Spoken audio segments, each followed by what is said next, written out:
Устаз кепка кийсе болобу, кеңири айтып кетиңизчи. Эми кепка мындай да. Пайгамбар саллаллаху алейхи вассалам мындай дегенде: "Ман ташаббаха минху фахуа мин, ман ташаббаха биқом фахуа мин." Ким кайсы коомго өзүн окшотсо, ошолор менен болот депчи. Биздин о мурдагы эски алымдарыбыз буга өтө каршы турат эле. Атак баш кийим катары мейли, бирок ошону кийип, анан кээ бирлер бар, мына батыштагы мусулман эместерди туурапчы. Ал жакшы эмес. Ал жакшы эмес. Тахиятул масжид намазын Багдадтын азаны менен кооматтын ортосунда окуса болобу? Болбойт. Жана бир күндө 3 мечитке кирсең 3 жолу окулабы. Канча жол кирсеңиз ошончо жолу окусаңыз жакшы. Орозо учурунда насыбай атканга болобу? Күндүз кээ бир таксырлар болот дейт, кээ бир таксырлар болбойт дейт. Кимисине ишенебиз дейт. Насыбай чекенди? Болбойт тугандар. Орозо маалда насыбай дагы болбойт, сигарет дагы болбойт. Чыдагыла эми.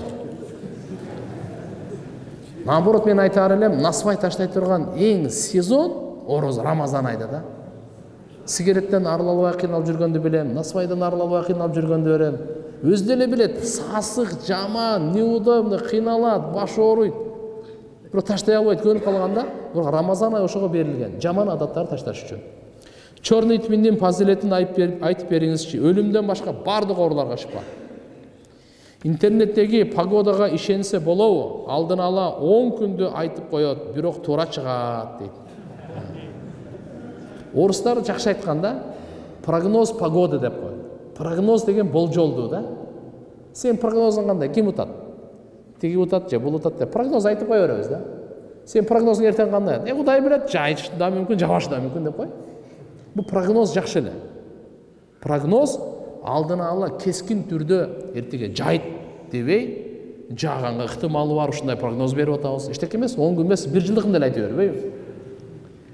Демек, кескин түрдө айта турган болсо, болбой калат, себеп эртеңки күндө Алладан башка эч ким билбейт. Канча жолу мен өзүм сен туура чыгат деп атасың го, мен туура эмес чыкканда көп күбө болгом да. Жамгыр жайт деп эртесинчи ишке чыкпай коюп чөп чапканга, жабай коюп, кайра анан жабайт дегенде кайра жаап коюп, мындайлар толтурабы көптүр. Канча жолу болгон. Кар жайт дейт, жабайт.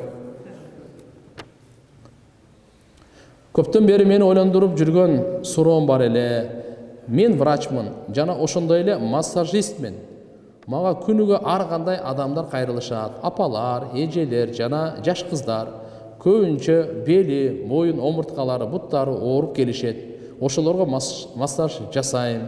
Ушул кылган жумушум шариятка дал келеби дейт. Жакшысы аял аялга массаж жасасын. Кандай оору болгондо да, эркек эркекке. А эгерде таптакыр жок болуп калса, эми оору, зарылчылык бирөө катык ооруп атат, анда махрам болсун жанында. Махрам болсун. Түшүнөсүзбү махрам? Ошол келин келди, кыз келди, апа келди, жаш кызбы ким болсо дагы, ошонун атасы, кыз болсо атасы жанында турсун. Сиз массаж жасасаңыз. Махрам. Агасы, жоксо күйөөсү жанында турсун.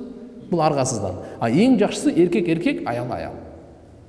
Эми биз билбейбиз деп кандай пайгамбарыбыз айткан бир сөз айтып койгон, кыямат күнгө чейин бизге сабакта жоочун эркек менен жоочун аял экөө эле болсо, үчүнчүсү точно шайтан деген да. Биз буга шектенбей эле коелу. Сапсем өзүбүздү аулия кылып жүрбөйлү. Үчүнчүсү точно шайтан деди, пайгамбарыбыз айтты, болду. Намахрам эркек, намахрам аял, үчүнчүсү шайтан. Мен энем үйдө Куран окуса, дем салганда кичине кыйналат дейт. Молдолорго да барып окутуп көрдүк. Ар ким ар кандай жоопторду айтышат. Көз тийүү, жин, тамак менен сыйкыр болгон дешти. Же үйдө жин болушу мүмкүнбү? Зыяны тийбейби адамга? Ушул маселе жөнүндө айтып кетсеңиз, эмне кылсак болот деп. Үйдө жин болушу мүмкүн. Жиндер болушу мүмкүн туган. Бизге көрүнбөйт. Алар үйдө эле жүрө берет. Ошон үчүн биз ажаткана киргенде дуаны окуп кирип атпайбызбы? Не деп? Я Алла, жиндердин эркегинен, ургачыларынан сактагын деп кирип атабыз. Жок болсо эмне айтат элек? Ал бар алар. Ошон үчүн дуаларды окуп туруш керек.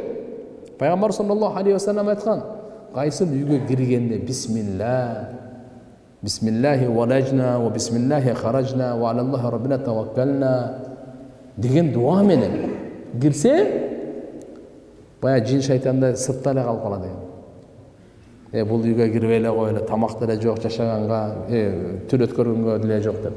А болбосо башка өздөрүн да чакырат. Бисмилла деп кирели. Чыкканда дагы бисмилла таваккалту алаллах, ла хавла ва ла куввата илля билля дуаны окуп чыгайлы туугандар. Ажаткана кирип атканда учурларында, анан кийин мына кечкурун идиш аяктарды жууп, үстүн жаап, бул нерселердин баарына ыктыятташ керек. Окутуңуздар апаңызды. Алла таалам шифа берсин.